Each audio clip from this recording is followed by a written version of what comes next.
Hi, it's Ashley from Sweet Dreams Bake Shop, and today I'm going to be making the cutest little Winnie the Pooh pie.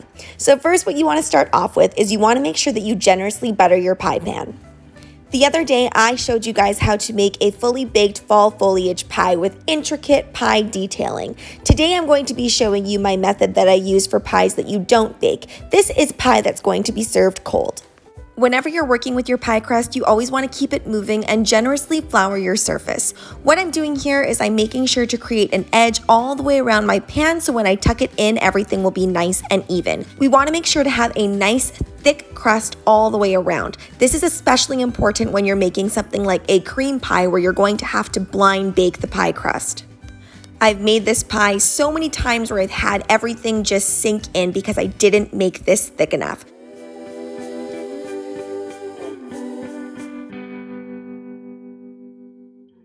You also want to make sure that you really pat down this pie crust as best as you can to the bottom of the pan so it's all touching.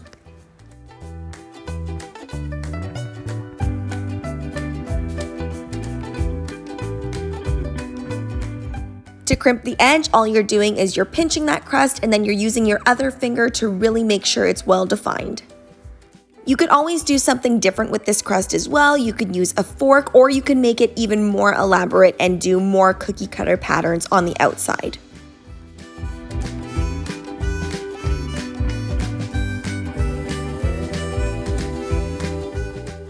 Docking your pie is really important or else you're going to get super large air bubbles in there and your pie will bubble up.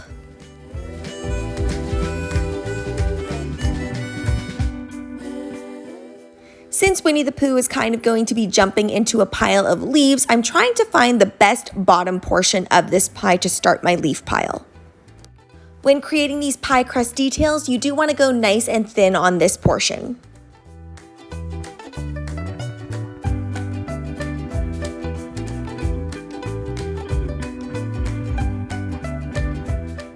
I'm just going to flatten out this edge here so I can place my leaves on. Now what I should have done with this was put egg white on there, but instead I was just using water. Now water does work, but I find because this is going to be on the edge and there's not going to be a whole lot of other things that this dough is going to be holding onto, I should have done it with egg white so that nothing would pop off. This cutter is actually used for a flower, so that's why there's actually no veins or anything on here. So I'm just adding those in by myself using this little tool here. I think this is one of my favorite caking tools.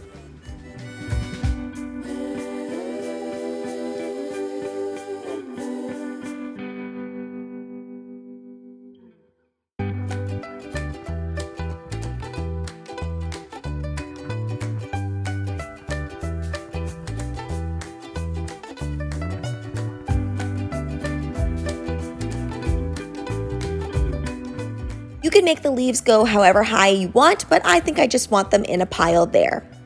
I used to do everything freehanded. Yep, everything. So now I've really gotten onto the bus of making sure that I print out a picture so things are a lot more proportionate and they just look more perfect in the end.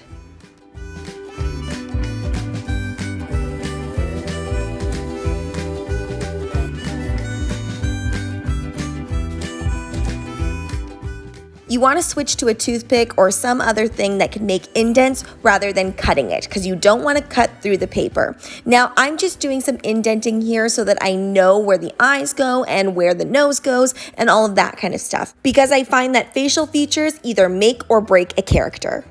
Depending on how well you do this indenting, you might not see the indents super clearly once you take this piece of paper off, so you will need to go back and indent a little bit more.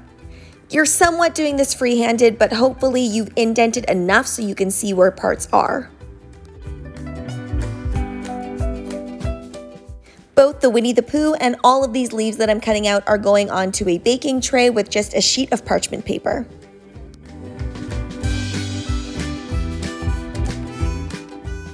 You can vein all the leaves if you want to, but I'm only adding it to some of them because I don't need this to be perfect.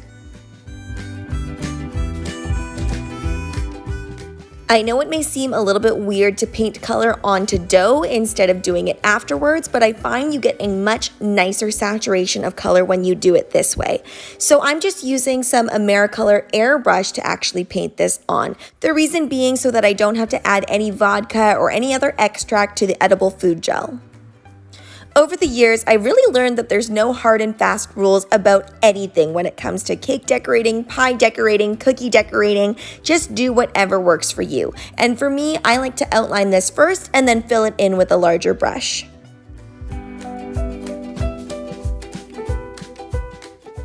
I know it's showing up black here, but I'm actually using a dark brown.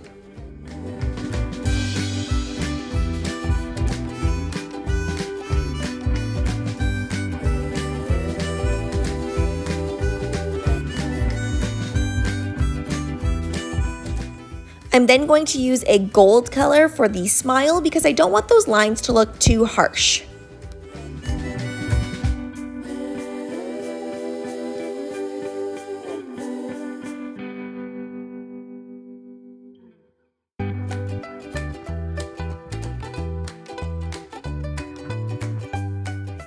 I wanted this to kind of look like Winnie the Pooh was dancing in the sunset with the leaves all around him, so that's why I'm shadowing it like this.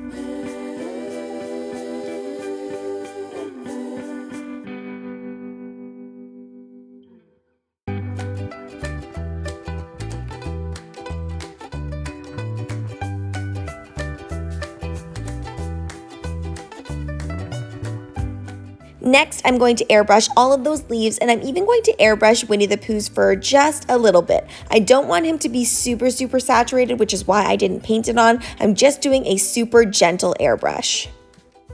If you don't have an edible airbrush, then this process might take you a little while, but it can be done with hand painting.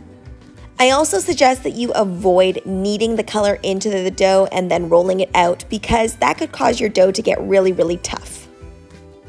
You can lightly brush the legs and the arms of your Winnie the Pooh with some egg yolk before it goes in to make it nice and shiny.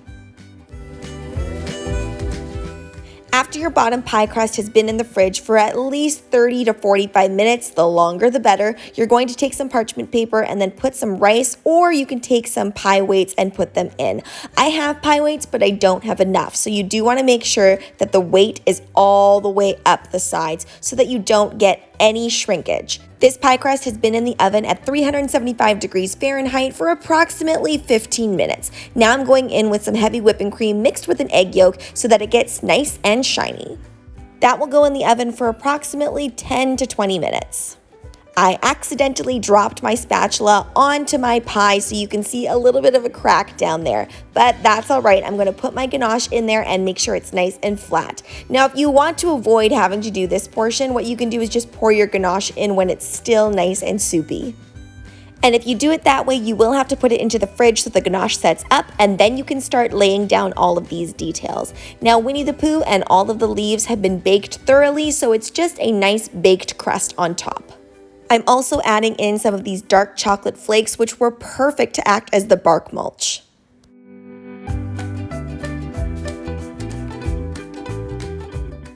I think this is the cutest Thanksgiving pie I've ever made. Oh, and of course, you know I had to add gold pearls, or it just wasn't a Sweet Dreams Bake Shop video. I served this at Thanksgiving with my homemade espresso whipped cream. Thanks so much for watching, guys. Don't forget to like, share, and subscribe so you can be part of the Sweetie fam. Right now, I'm uploading daily, so make sure you hit that notification bell so you know when I upload. Also, be sure to comment, request, or ask a question. I love hearing from you guys.